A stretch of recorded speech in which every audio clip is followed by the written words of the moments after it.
Kangaroo Studios, the AusBiz COB is the key stuff you need to know about the day in business and finance. Hello, welcome to the COB. I'm Juliette Sarli. Fabulous to have your company on a day when, yay, we've seen some gains on the board. Let's have a look at where the ASX 200 and the CBO 200 are finishing the day's trade. You can see there the CBO 200 up by 0.4%, while the S&P ASX 200 is firmer by 1/3%, 8,831. It is up 23 points today.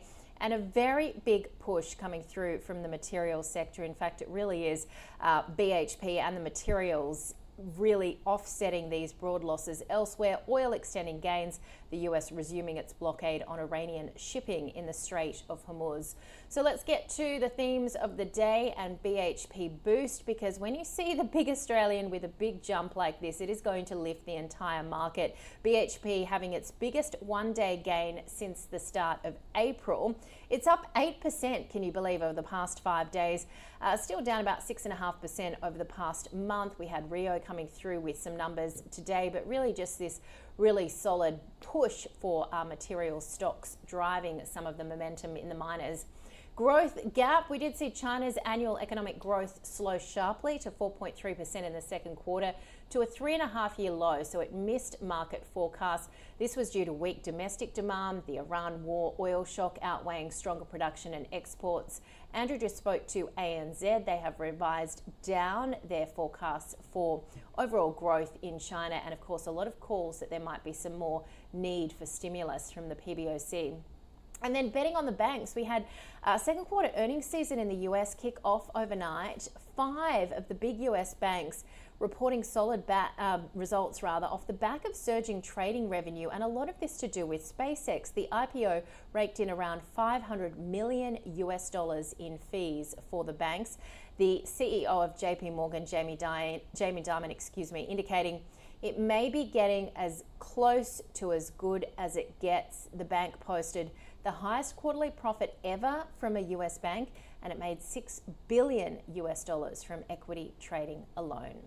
Well, let's get back to our market and have a look at how the overall mining sector fared, led by that push from BHP, up more than 3% and back above $60 a share. Rio Tinto up by more than 1%, and Fortescue, South 32 and MinRes looking good as well. The tech stocks also looked mostly good today. NextDC up by 6.3%. We have seen a bit of weakness though from the likes of WiseTech, Xero, Life360, Tech One. But when you look at the information technology sector as a whole, it is firmer by 0.4% and is in fact the second best performing sector on the Australian market. But of course, yesterday energy stocks rallied hard on that 9% jump in crude. Today they gave back, and we saw a give back from some of the energy stocks as well, led by Woodside and Beach, both down by around 1.5% to 2%. Rio Tinto, well, it reported a 7% increase in second quarter iron ore shipments, leaving its full year 26 production guidance unchanged. Shares up more than 1%. Evolution Mining met its full year 26 production and cost guidance, however, shares fell. IGO doing quite well. It's agreed to sell its Nova nickel operation in WA to Global Lithium for $7 million. And Kingsgate Consolidated having a very good session, up more than 15%. As it sees its Chatree Gold mine in Thailand repair works continuing there. Remember though that it had fallen about 30% over the last couple of sessions. Also, we had that US consumer price data falling for the first time in 6 years. So that's boosted some stocks like James Hardie, because of course it has lifted hopes the Fed could avoid raising interest rates this month. And Webjet appointed former Wesfarmers One Digital Managing Director Nicole Sheffield as its new CEO. Should I just give my own opinion here and say, look what happens when you appoint a female CEO. Shares go up more than 4%. Okay, I'm just giving an opinion there. Let's welcome to the COB someone whose opinion matters far more than mine, Gerard Berg from Cotality. Gerard, great to have you with us. We normally delve into stock moves on the COB, but we're going to have a look at what's happening in the property market, because auction clearance rates have actually recovered a little bit, hitting a 7-week high, but we know that there is a little bit of trepidation out there.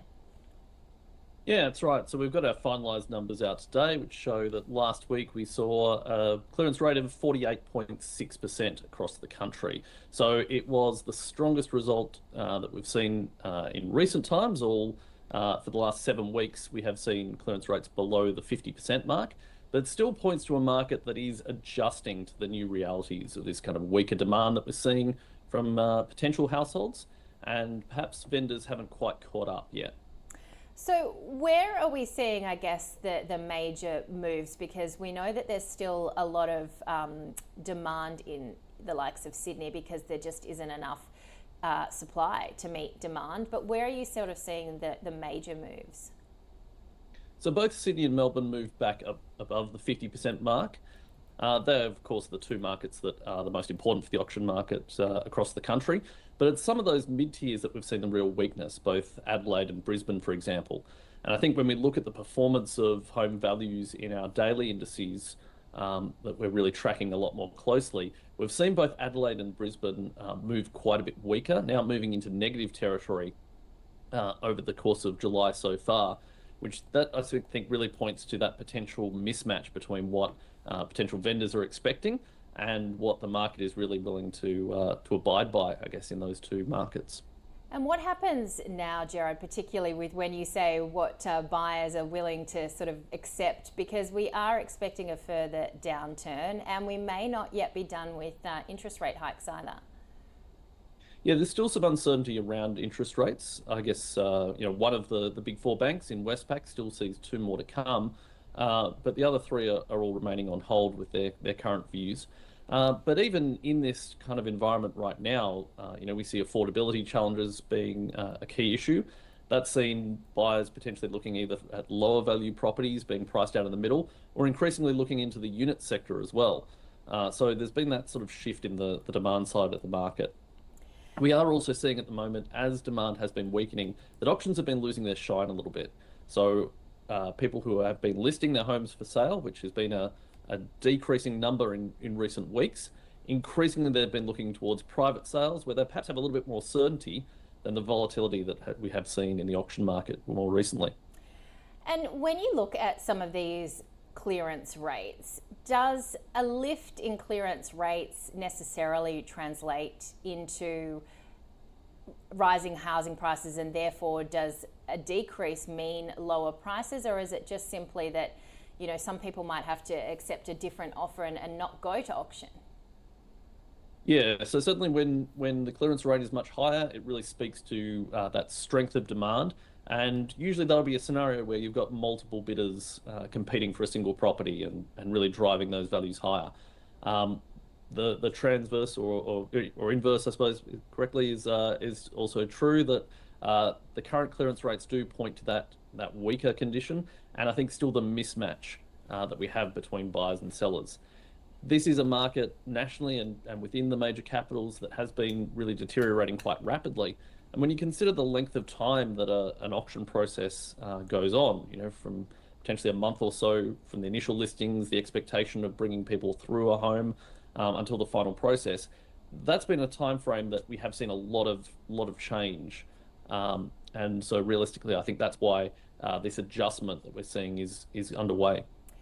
Obviously, affordability remains a problem as well. Are first home buyers participating in many of these auctions, or are they still being priced out? Well, it's hard to say in advance. We usually get that data, coming from official sources some months later. But when we take a look at some of the recent trends, we have seen some pockets of weakness in a lot of areas that are traditional first home buyer markets. Particularly, we're seeing some weak conditions out to the western suburbs of Melbourne, for example, that perhaps points to some of those strains. First home buyers are perhaps the most rate exposed buyers. Typically having the lowest incomes, perhaps, or the lowest saved deposits. And so those rate increases that we have seen have drastically reduced borrowing capacity among first home buyers. So definitely a segment to watch. I know you don't have a crystal ball, but if we were sitting here in 6 months' time, would you say that the pendulum was switching more to being a buyer's or a seller's market, or still too hard to say? Well, right now it is definitely a buyer's market for those who remain in the market. We've definitely seen a steady increase in the number of properties listed for sale, And so that sort of points to that condition. It's not a particularly positive buyer's market, but it's a buyer's market all the same. Realistically, what's going to turn things around and really boost the number of buyers in the market? It's going to be a move from the Reserve Bank. And we probably don't see a move to a lower rate setting before 12 months from here. So the 6 month window, I think things still remain a challenging market. All right. Always appreciate your time, Gerard. Thanks so much for joining us on the COB. Gerard Berg there from Cotality. Well, getting back to stock specifics, I'm finding it hard to speak today. The stock of the day was Rio Tinto, and Andrew spoke to our experts, Andrew Dale from ECP Asset Management, Philip Pepe from Shaw & Partners.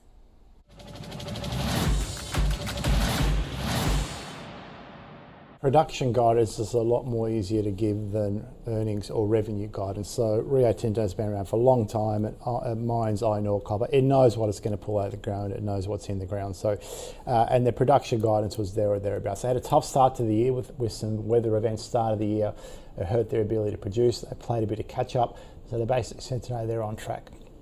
They've also flagged some cost increases, no surprise, labour costs, fuel costs that they've had to add, extra diesel costs in the short term. I think it was in the 100 and something million bucks. No surprises, we kind of saw that happening. Iron ore, frankly, I mean, we brush over it, but it's been outstanding. I mean, no one would have predicted $100 iron ore price 3-4 years ago. Forward curves have it coming down to $70, $80 a tonne. Simply has not translated. There's a lot of iron ore out there, but it's very hard to bring it to market at a good cost. Very hard to invest capital and deliver the returns that someone like Rio or BHP are doing. So frankly, it's an outstanding business, extremely high return on investment. The copper story is well known. It's been well known to those that follow these companies for many, many years, but it's become a bit more in vogue at the moment, given AI and power gen, etc.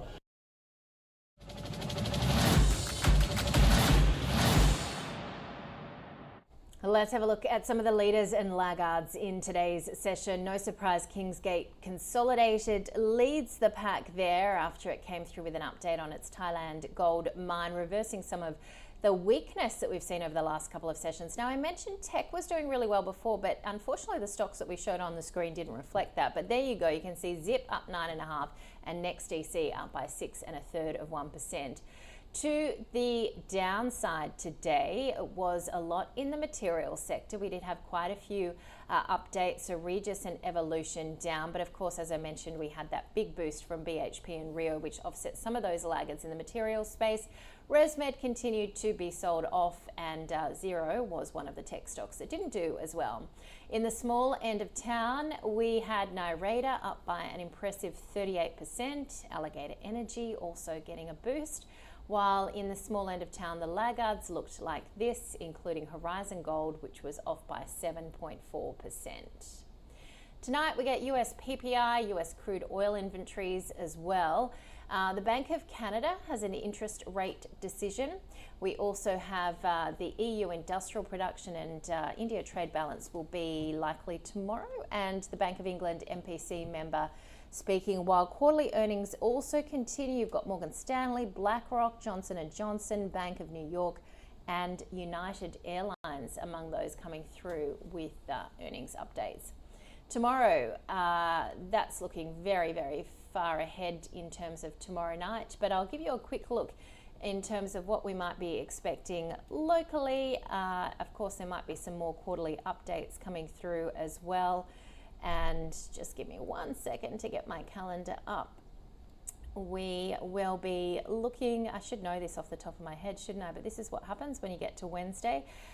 In fact, that doesn't look like there's anything locally in terms of economic data, but we do have AMP quarterly update. BHP will be out with its quarterly update. So a couple of quarterly updates, and that's about all that's on the docket. What you're seeing there will happen, of course, in the evening time on Thursday. All right, let's have a final check of the day's trade. We're up by 0.4% there on the CBO 200. The S&P ASX 200 up 0.4%, 33 points, 8,841 is where we finish the day's trade. We'll see you from 9:45 a.m. Eastern tomorrow. Have a good night.